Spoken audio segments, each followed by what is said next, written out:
Hi, my name is Caroline, and I'm an intern here at Sports Philanthropy Network. Thank you for joining us today for the Women panel. I'm now going to hand it over to our moderator to begin. Good afternoon, everybody. My name is Kayla Bradham. I'm the Vice President of Community Development for Sports Philanthropy Network, showing you that indeed women can lead. I'm going to ask our panelists to please type their contact information into the chat. We want this to be very interactive and engaging. So if you have questions or comments for the panelists, we're going to ask you to type them into the chat, whether you're watching in Feedloop or Zoom. Our intern Caroline will be able to moderate and bring your questions over to our chat so that we can see and respond to them. Here today with Tracy Williams, Lisa Morris, and Dana Bookman. Thank you, ladies, for being here. If you'll take just a moment and introduce yourselves and share your story with us, please. We'll do this. Tracy, why don't you start, then Dana, then Lisa. How about that? Well, great. Good evening, everyone. I'm Tracy Williams and really grateful to be here. I'm here because I'm really passionate about women's leadership. I could not say that was the case when I was in college as a student athlete. I started out the traditional way. I was recruited to a Division I university. Midway through, I transferred colleges, but when I transferred to my second college, I learned I was going to be a mother. And that really changed my life because I think to that point, my life was I felt it was good. Things were going well. I love sports, or I love competing in my sport. But I learned a lot at that point in my life because I was labeled. I was technically a single mom, and I grew up with both parents. And I am from Milwaukee, Wisconsin. And so even being from a place that is rated one of the most segregated cities in the entire United States, I really did not understand that because I came from a very close-knit family, very protective family. So moving forward to now in my life, I have about 25 years experience in the diversity, equity, and inclusion space. And I'm currently at the University of Wisconsin-Madison, but I've served and done a lot of work in different spaces from philanthropic or for a foundation, corporations, and also nonprofits. So I've had a lot of experience focusing on populations and making sure those who are underserved gain access to resources and that they are heard. And a lot of that comes from that personal place of many experiences through the years, but also just growing in my expertise. So what I hope to do is share insights that I've learned, things that I know work, and ultimately my passion for women's leadership. So thank you for having me. Tracy, I want to say thank you so much. One of the things you said really reminded me of two-time WNBA champion Yolanda Moore. She's an amazing woman, as I'm sure you know. She had her first baby as a freshman in college and her second as a senior. And when we talk about women in leadership, I don't think we can leave out the role that, you know, an unexpected pregnancy or an untimed pregnancy can just bring to the table and add to it. I'm a single mom with 8 kids. I understand. So thank you for sharing that with us. And it's definitely something that we'll want to discuss later on. Dana? Thank you. Hi. Well, I think it's amazing, Tracy and Kyla, what you're talking about, because kids do play such a big role in my experience too. I mean, I founded Canadian Girls Baseball in 2016. My daughter was 6 years old and played a season of baseball with boys and said, forget it, I'm out of here.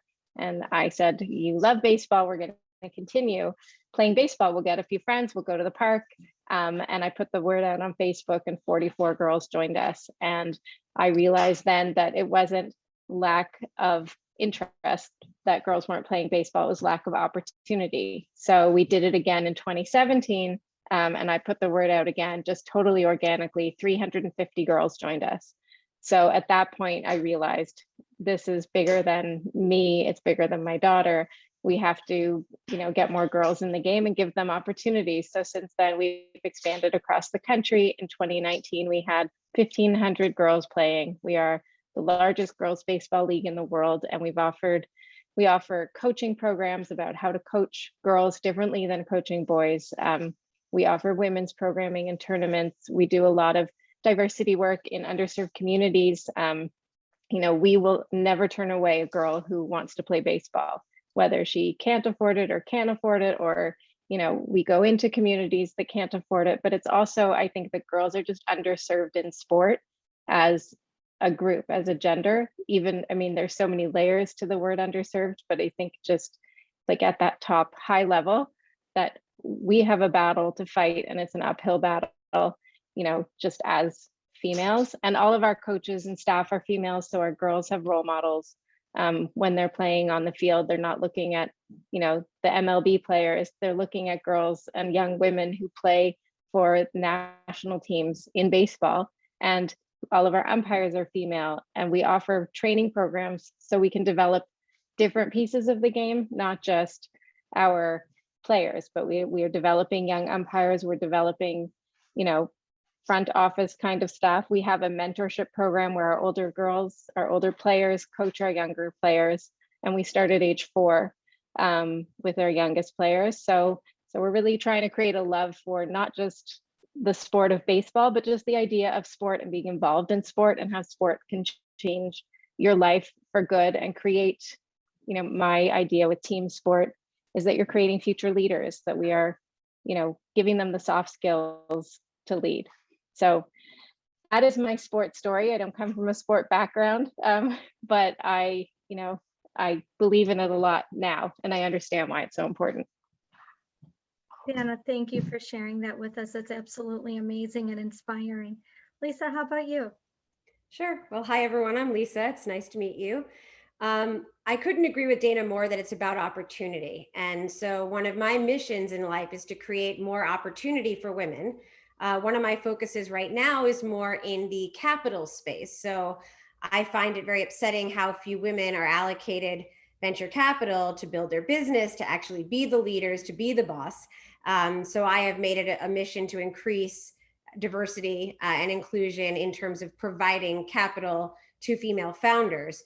But I do think anytime you give a woman an opportunity to do something, a girl or a woman, she usually steps up. It's the old, like, if you want to get something done, give it to a busy person. It's like, if you want to see a team get created, give it to women. Women naturally know how to work together. And a lot of times it's really just about the structure to give them an opportunity to not compete against each other as a team, but to be competitive.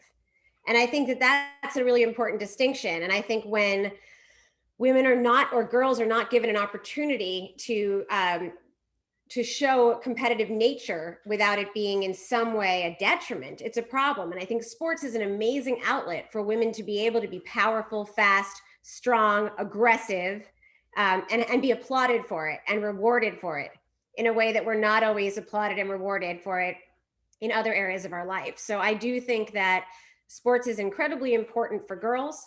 I think for all children, actually, for all people. I think teamwork, I think confidence, I think all of that strategy that goes into being on a team and on a sport, those are all lessons for life and for the greater picture. And I think we still have a really long way to go when it comes to income equality, when it comes to sports. Like, I'm a huge golf fan, and I get infuriated when I watch, the men's championship and they've just won millions. And then the woman who wins, wins a few $100,000. It's, that has to change. Thank you, Lisa. And actually, you bring up such a great point. It's a great segue, because I want to talk about some of the problems for women in leadership. I'll throw a couple of them out, and I'm going to acknowledge off the bat there's stereotypes, right? So we want to dismiss them. But how about women aren't as smart as men? How about the disparity between Black and brown skinned women getting financing to start their business? How about, oh, I'm going to hire you, even though I don't think you're qualified, I've got to meet this government thing so I can get my funding. So I don't really think you're qualified. I'm going to give you a title, but I'm really going to have you go get my coffee. How about, if you're a woman in sports, you must be gay. How about you don't have a voice to express, social issues, or you can't call into sick because you can't call into work sick because your child is sick, because that's exactly why you don't get promoted. Can we talk about some of the problems that exist for women? And we're going to spend a little bit later on talking about some of those solutions. Okay, but let's be transparent, and let's be good leaders, and let's really have a candid conversation about the real problems that exist so that we can discuss how leaders can solve them. Thanks, ladies. I'll let you bounce around. I'm just going to be quiet and listen. Wow, for me, there's a lot going through my head just listening to everything that you just listed. And I think the best way for me to start in terms of my reaction to a lot of the stereotypes and myths, first of all, yes, women are as smart as men. And my passion for women does not come from a place where I feel like men are bad. We don't need men. It doesn't come from that place, but it does come from a place where I value the way women lead. And so much, I look at my family and my lineage and my grandmother, and I have so much respect, especially the older I get and I reflect on how much she handled and led in an excellent way. But more so than that, the credit she did not receive, but she continued to lead anyway. And I share that because when I go back, well, first of all, the NCAA publishes data. In 2015, the data shows that as far as Division I athletics, 93% are white coaches. And of that 93%, 13% are women, are white women. And then very few people of color. And I bring that up because I feel like since last year, the conversation about race equity has been more acceptable. And I have been in this work, as I mentioned, over 20 years. So I'm going to bring that up because now I'm able to really share I feel like there's open doors where I'm sharing my full self and I'm being heard. And where I'll go with that is when I became pregnant as an athlete, I had one of the few, so back then, I'm sure it wasn't 13% white women, but one of the few white women coaches. And she was a nice coach, but she did carry those values of dominant culture.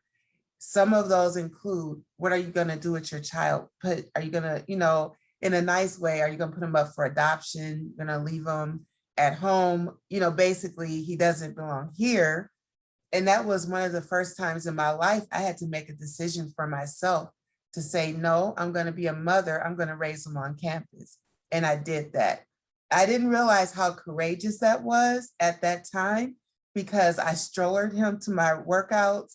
I organized babysitters in the stands when I played basketball. I got a neighbor to be my babysitter when I went to class. And that's where the power of athletics come in, because my mentality was there's no quitting, there's no excuses. I'm going to keep pursuing my goals. So I never even thought failure was an option, quitting was an option. And I'll just wrap this up to say a lot of those values have carried me all the way through today, through life's journeys, which I'm sure all of you can, we all have stories, but I would just say that I had some real threats along the way in my leadership because I did not fit what I was supposed to be as an athlete. Even though I was very good, I was very athletic, I was very conditioned, but I had this mark on me and I made a decision against the system.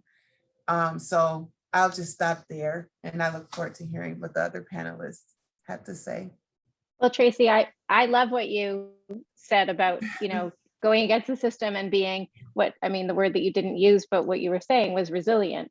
And for me, look, baseball's the sport that I'm in. And I like to say that baseball creates resilience more than any other sport, because we know that you get up in front of everybody by yourself, you swing a stick at a ball, and even the best players in the world fail 7 out of 10 times. And so it's about getting up there and doing it again in front of people. And I find for girls especially, for women and young women and girls doing it in front of their friends and failing. I mean, it's that, to watch them get to the other side of it, to the success of it, makes, I mean, it changes their lives and it gives them that strength that you had to continue with what they're doing and to understand that they can do anything. And I think that's the base of it. I think that's what, I mean, Lisa was saying it too in your opening remarks, like that's where we start.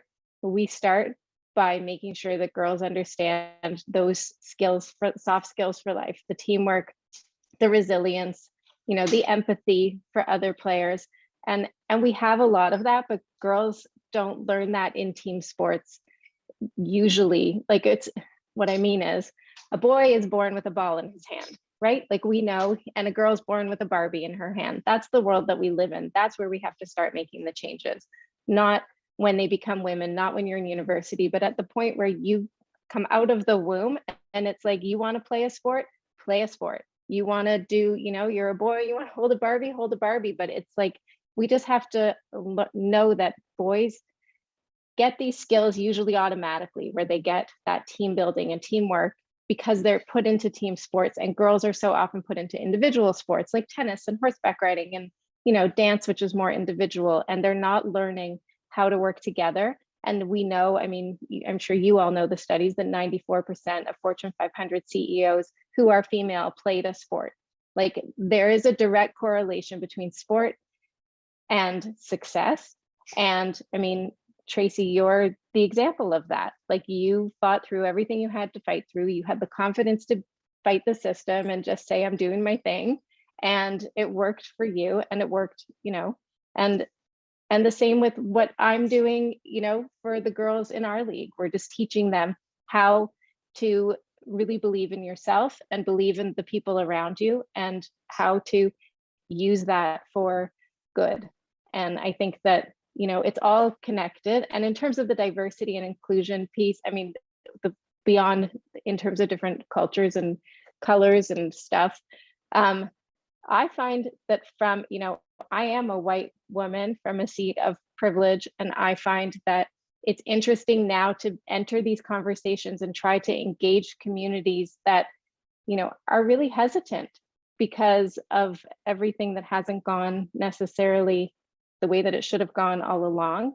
And it's, you know, now in Canada, I'm sure many people have heard about the Indigenous, you know, recovery of bodies from residential schools, and there are hundreds and hundreds of kids who, and so these Indigenous communities have been sort of put aside, and we haven't focused on the development and the integration in terms of just the normalizing of everybody in our society. And to try, I'm in a position now where it's like, we need to make that extra effort to step out of our comfort zone. Instead of expecting it just to happen, it actually has to be an effort, and it has to be a recognition, and it has to, you know, we have to be able to say it. Tracy, you said that too. Like, in the last couple of years, things have changed with the Black Lives Matter movement and those pieces that are really drawing attention to it, which is great, and shining a spotlight on it. And that's how change is going to happen. So I'm hoping that I'm part of that conversation in our country, where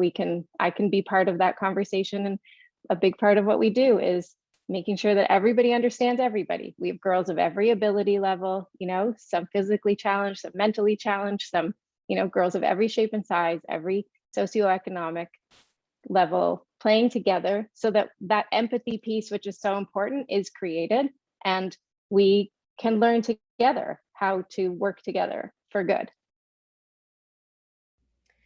Yeah, look, I think when it comes to diversity, it again goes back to the same thing about opportunity and where you find it. And I find that I speak with people all the time that say, look, I actually want to have a more diverse team workforce. But I don't know where to find it. And it's this really crazy thing where you realize that people are giving opportunities to people they know.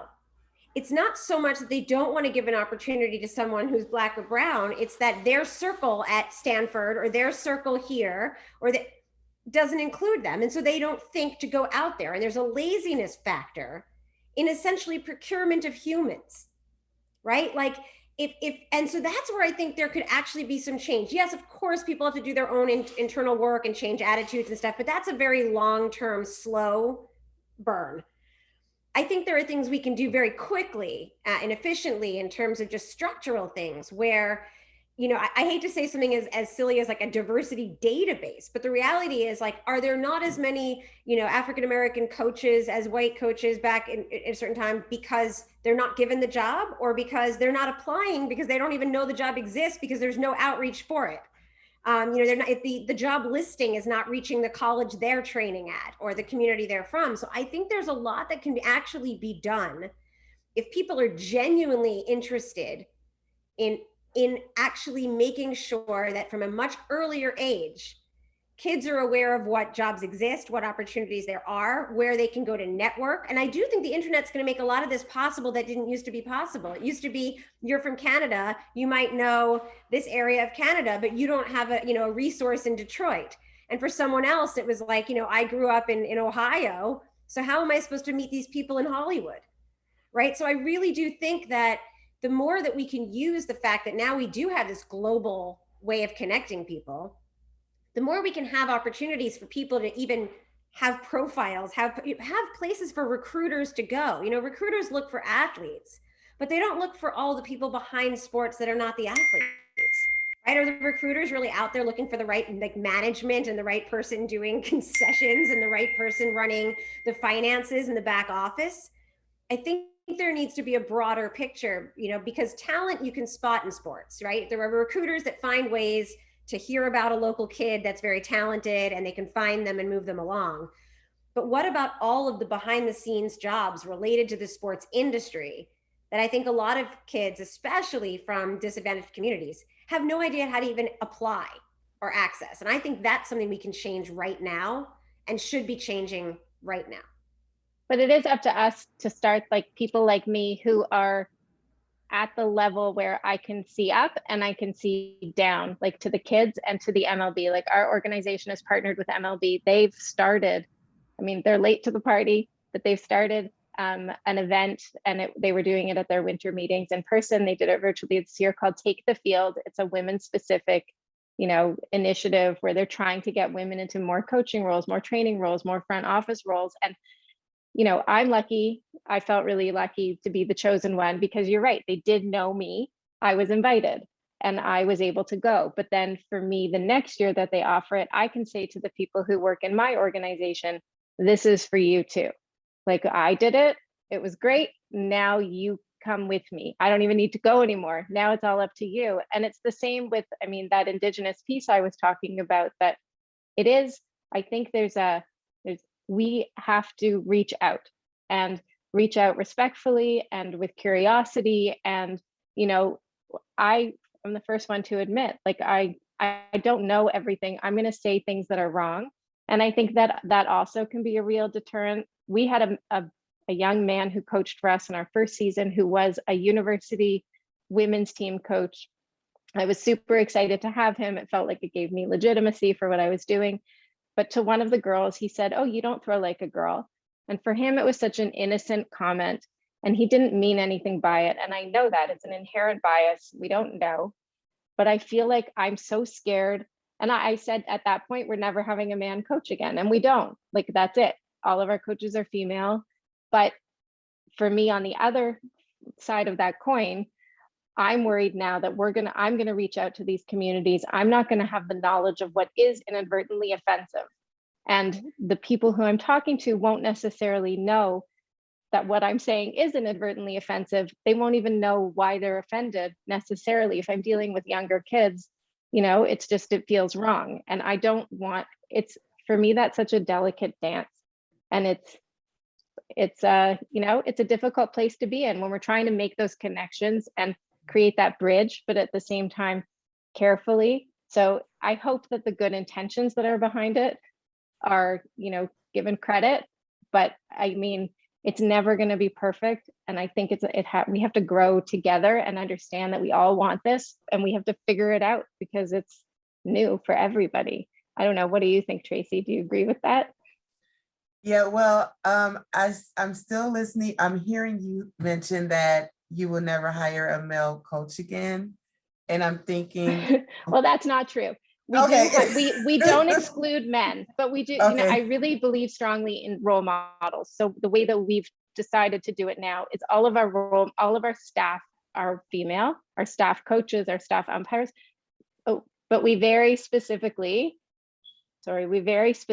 make sure that we include dads. I mean, we're a youth organization, so our volunteer coaches are moms and dads. We have some trainers who work with us who are men at a higher level, but there are so many men coaches that we don't develop the female role model coaches enough, because those men are available. They played baseball, they love baseball. Mhm. So for me, it is part of, like, I call it, what we do as a development organization. We're developing coaches, we're developing umpires, we're developing players, we're developing future leaders.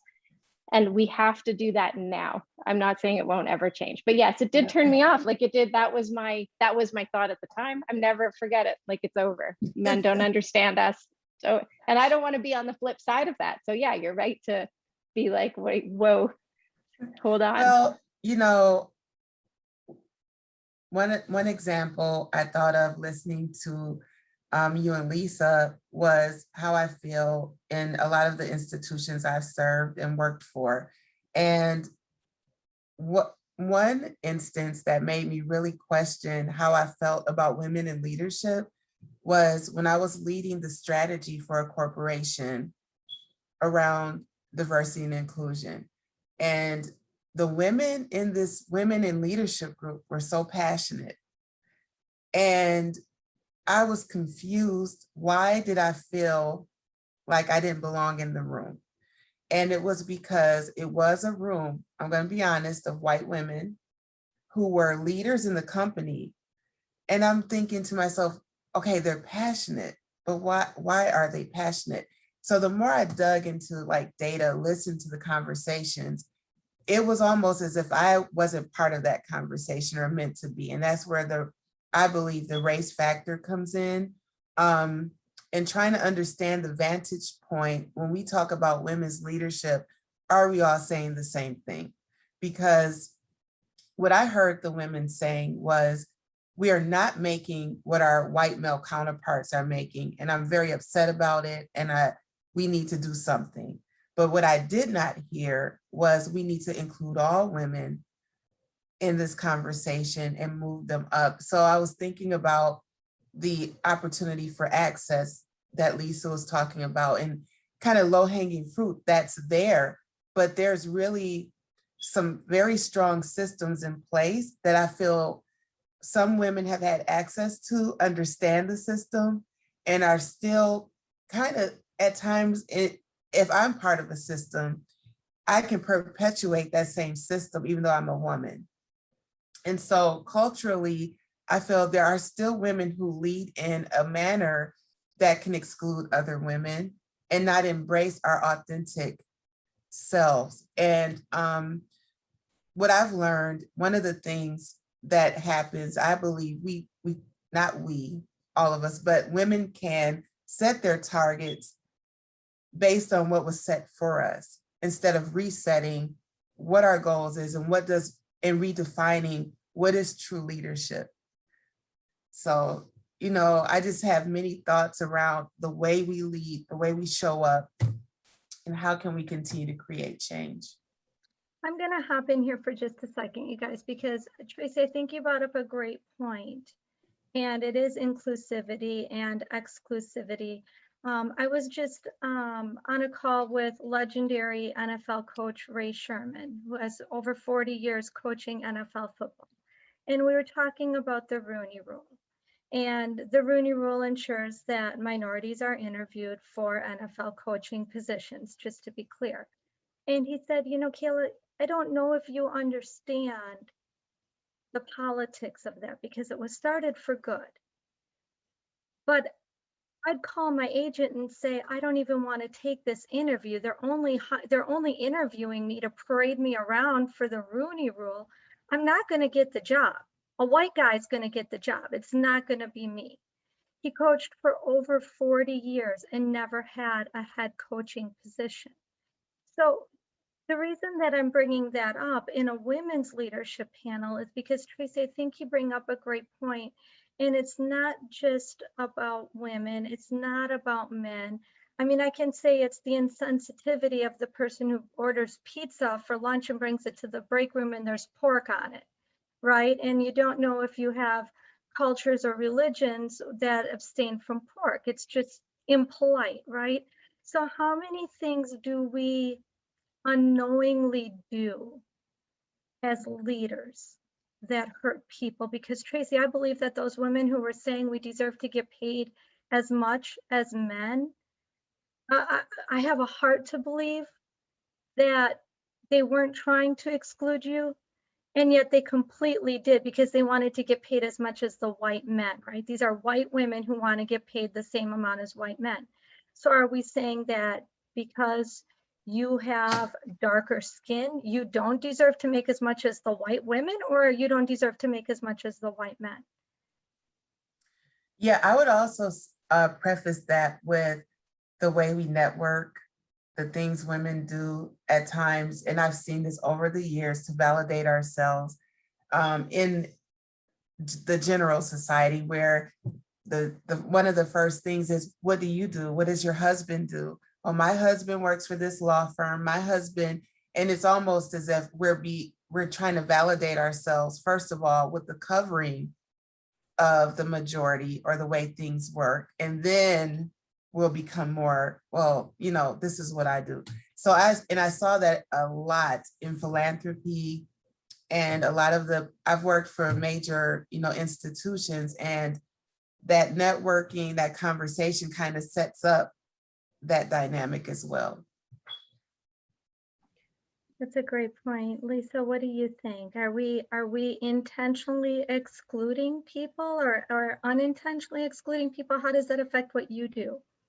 I wouldn't say you're necessarily intentionally excluding, but I do think it depends on what kind of position or what your room you're in and what the reason for it is. I think people by nature are competitive, and I think women are actually, and again, these are generalities, but women in general are actually worse than men in a lot of ways in terms of being competitive with each other. So it's almost like, well, I've worked really hard to get this attention. I have the focus on me now.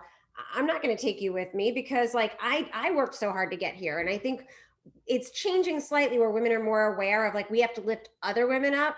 But I think for a long time, it was sort of like, I had to fight so hard to be the woman in the room that has power. So like, you know, fight for yourself. Like I got to be there for me. And I think that that's starting to change, but I think that that is a thing, you know, look, if you put a bunch of women in a room, gay or straight, but let's say straight, like they're a little competitive for the male attention, or they're competitive for, it's a natural thing that I think people have to focus on more. But I will say, one of the best experiences I ever had, and I'm going to plug my friend's business right now, but my friend started a thing called Camp Powerment. And it's basically like summer camp for adult women. Like she rents out like a camp in the Poconos or whatever. And you live with 11 random women of all shapes, sizes, races, and ages, like 18 to 82 in a bunk.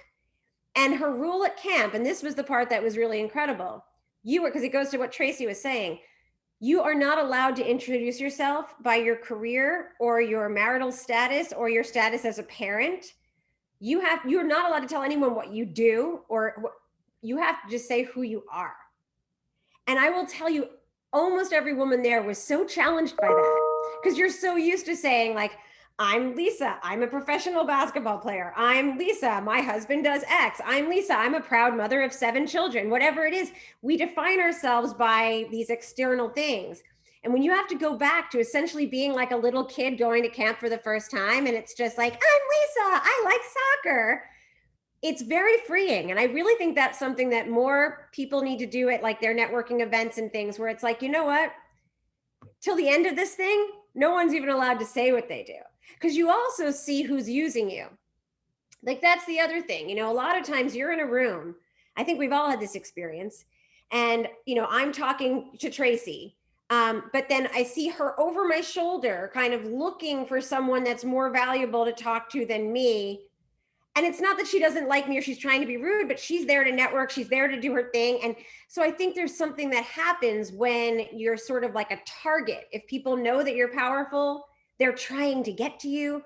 And we forget we're all powerful. We all have something to offer. And when you take that away, you actually sort of equalize the room a little bit more, because people don't know who they're trying to get to. And they actually have to spend a few minutes just talking to you. So I'd like to see. I feel like I just went to church.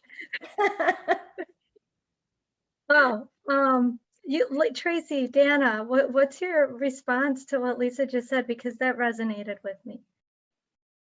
Yeah, I mean, it's brilliant. It's not like necessarily sport related in terms of, you know, how I bring this back to my players and stuff, but to me, it brings it back to me. That's like, as a woman in an industry, especially that's male dominated, it's just really interesting to me to listen to what you're saying, and it's awesome. Now I'm going to that camp because, you know, I'm trying to think of how I describe myself without any of those categories. So I'm just gonna let Tracy talk while I continue to try to figure out who I am.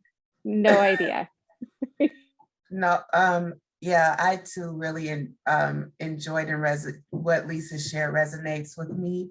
I was thinking about, I had did a talk and I was talking about how I can put on a hoodie and go to the grocery store and probably interact with colleagues or people of the university or whatever who don't know my position. And I actually enjoy being who I am because I'm like, I get to know authentically how a person really could relate to me, because I could just look like this mom who on a Saturday, I don't know, you know, who they think I am, but I purposely, or I enjoy being able to interact with people and they don't know who I am. And I say they don't know who I am, I don't know if the word is carefully, because I have two stories. Like I can give you the professional version and I can share the personal bumps in the road. Like for example, I have 4 children. Now I could share, well, I married my high school sweetheart, which was the father of that first child in college. So that's great. But now we're divorced.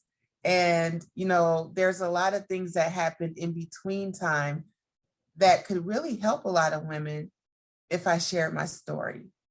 But, you know, oftentimes in the professional space, back to what Lisa was sharing, you know, you want to share the highlight, the title, and it doesn't express the struggle that really got you there. You know, so I feel a lot of who I am is really from that other side that most people don't know.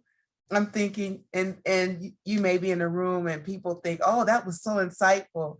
And you're thinking, well, thank God I was an advocate for my, for so-and-so in my family. Now that I knew that, you know, it wasn't that I was such a great researcher, I knew it from experience. I see that resonates so much because I feel the same way. And I've shared this with the 3 of you, right? Like people look at me and I almost want to apologize for the way I look because somehow I look pulled together. But I'm a single mom. I have 8 kids. I'm a sexual abuse survivor. I'm physical abuse survivor. I'm a mental health abuse survivor. I'm dyslexic. I got diagnosed with ADD and ADHD when I was 48. You know, my life is chaotic. I keep a blue screen behind me so that people don't see 8 kids, 2 cats, and a German Shepherd, right? So I think, you know, I tend to share that story up front instead of hide it because I don't want to have to be somebody that I'm not. And I don't want to have to pretend to be perfect or pretend to have it all together. And I think that's one of the hardest things about being a woman is like success is, are you pretty enough, smart enough, quick enough? You know, like we have this standard of success. And I want to say like right now, maybe I'm successful because of my experience. Maybe I'm successful because I was homeless. Maybe I'm successful because I asked for help when I couldn't focus and I spent 48 years not being diagnosed with ADD and ADHD. Maybe that experience gave me empathy. Maybe that's what made me successful.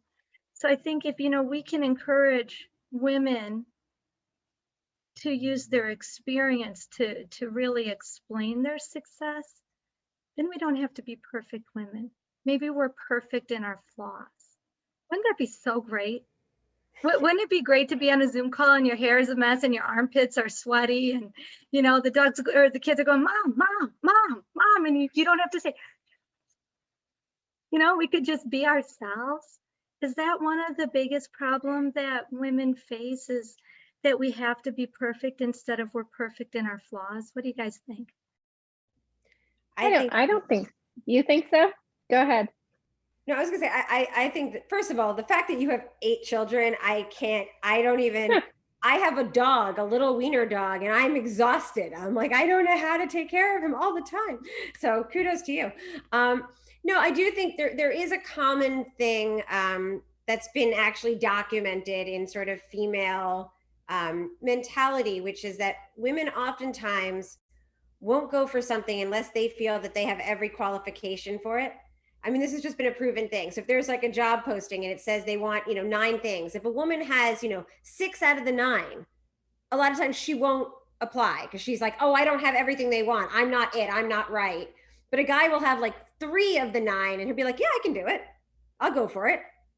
And that's an actual thing that I think women have to look at and get over. You don't have to be perfect. You be the best that you can be, but you should at least go for things. And what's the worst thing that's going to happen is they'll say, actually, you don't have these 3 qualifications we needed. You're not going to get it. You're not going to make the team because you're not this high, this tall or whatever. But that's an actual documented fact that most women will not actually even put themselves forward for anything unless they think that they are absolutely right for it. But that's why for me, when I say that baseball is the best sport for resilience, it's because you must fail. You must fail. There is no success all the time, and then you just have to get over it. And so, I mean, it is that. I have a daughter though who plays. Exactly. And my daughter is completely a perfectionist. She's 11 now, and I'm like, you just have to get over it, lady, because it's it's not going to serve you in your life to be. You have to do the best you can do. But I also find interestingly about what you all were saying, about being your authentic self. I find that my authentic self, like with the success of and the recognition of what I'm doing has changed. Like I go out and people say, oh, you're the baseball lady. And, I find, or I'll want to buy a t-shirt. I saw a cute t-shirt and it said like tired AF. And my husband was like, you can't wear that now. Like you are somebody who can't wear a t-shirt like that.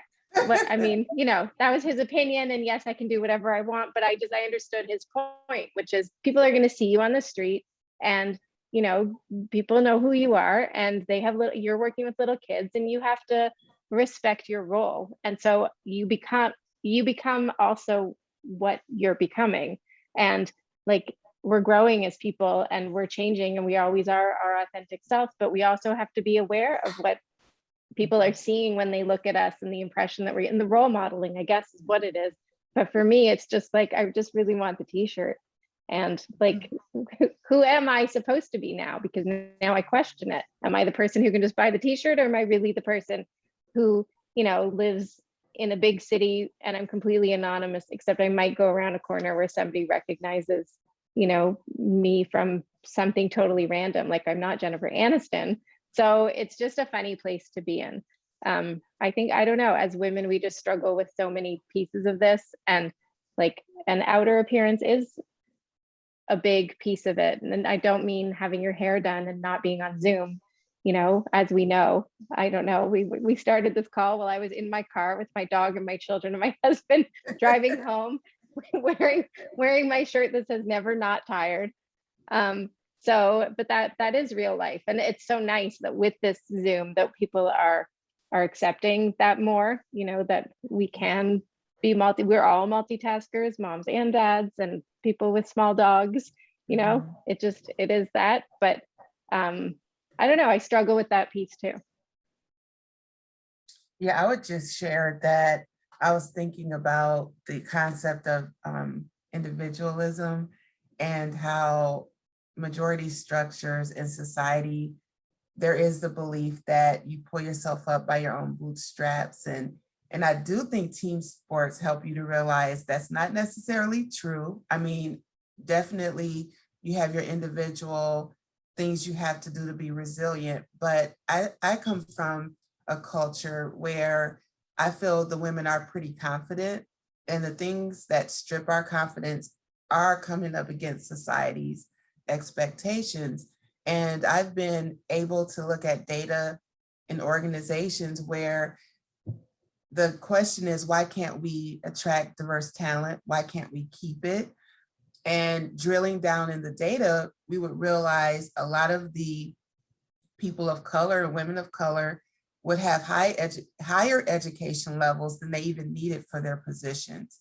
But yet their performance was rated way lower than what their credentials showed.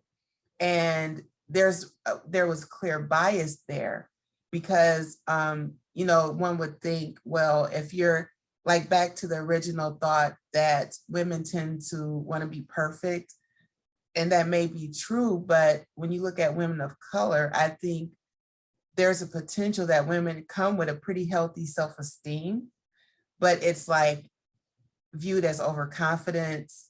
You're not good enough to be here because of who you are. And I'm thinking about one of the books that we had a book club on at the university was Cast by Isabel Wilkerson, that kind of talks about race in America from a caste perspective. It's a very powerful, it's a big book, but it's one of the best books I've ever read because it even helped me to understand, well, why do I seem like no matter what I bring, I'm still not good enough? I mean, it's almost like, well, not that you're not qualified, but we think you might leave, so no, we're not going to give you that. Or, it may not be said out loud, but it's almost like, well, how can you make that much? Nah, we can't give you that. So I think that experience, when you look at intersectionality for women, it's real, especially I'll just say with the wealth gap that's being discussed. So salary disparities are there, but then when you even look at wealth, you realize women of color are very much disadvantaged in terms of you might make a good salary, but what do you have to lean back on? And some of that has been systematically designed to be that way. And so the more we can dialogue with one another about our experiences, maybe that is also where empathy can come from, and we can work together as women. Tracy, I think you bring up some great points. And as we kind of close this out, I think what we're all saying is holding space for other women, having that empathy to just sit with them. And I always say a person's perspective is their reality, right? And we all have a different perspective, but our perspective is our truth. So when we can just set that aside momentarily and just sit with somebody else's truth and humbly try to authentically see their perspective and their reality, then we can bridge those gaps. Tracy, you're talking about empathy. When we can garner somebody else's truth, then we can see why they feel the way they do, why they act the way they do. So I want to thank you, ladies, for sharing your perspective. I invite all of our listeners and people who will catch the recording to connect with Tracy Williams, and on LinkedIn, I believe that's Tracy L. Williams, Dana Bookman, and Lisa Morris on LinkedIn, or reach out to them and talk about these issues, carry on the conversations, create change in your community. Carolyn, at this time, I'm going to ask you to come back on, tell everybody where you go to school, what you're studying, and what you'd like to do after you graduate. So I recently just graduated from UMass Amherst with a degree in sport management, and I've been an intern here since the beginning of January working on the graphics team. My hope is after this to move into another role, hopefully in event planning or project management within the sports industry. But I just want to say I found this panel to be extremely insightful and will take some of these new perspectives with me in the future. Caroline, thank you, ladies. Thank you so much for offering amazing insight. This has been one of my favorite panels, I'll be honest. Just absolutely fabulous. Thank you. Thank you For having us. Great to meet everyone. Thank you. Bye, everybody. Cheers.